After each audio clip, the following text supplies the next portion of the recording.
My name is Miles McIntyre. I'm the Managing Director of G&G Food Supplies, so I run the day-to-day business for the family.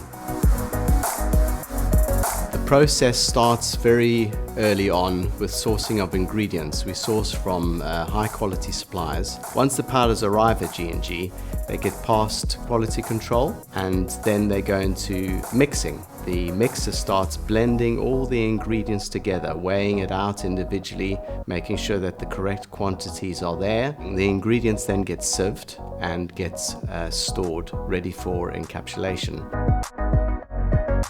My name is Fabiano Calcioli. I am the Sales and Marketing Manager for G&G Food Supplies. We use a semi-automatic machine process, which is actually super unusual, and that allows us to make everything without magnesium stearate or other additives, other excipients, and these machines have to be operated by people.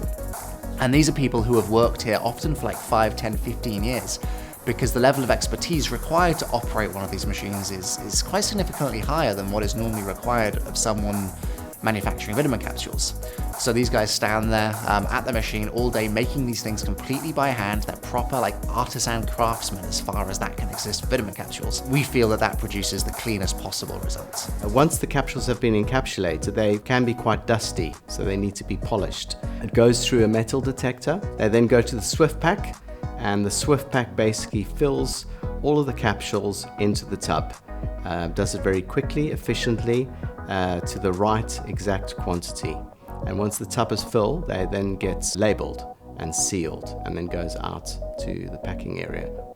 The method of our business, what we're fundamentally doing, which is filling capsules with clean, pure, safe and legal ingredients, really hasn't changed in 50 years. You know, in many ways, the world is catching up with us only now. You know, the customers are much more aware now of the ethical implications.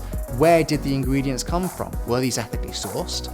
Is this tub recyclable? Our most popular tub has been recyclable for a very, very long time. We've had a non-GMO policy in place really since as soon as someone discovered that GMO might not be a good thing. So we've taken this stuff seriously, not because it was socially demanded of us, but because we felt it was important to do it. That history of G&G has held true, and we're proud to say that we still hold those same moral and ethical values that Grandma and Grandpa started out with all those long years ago.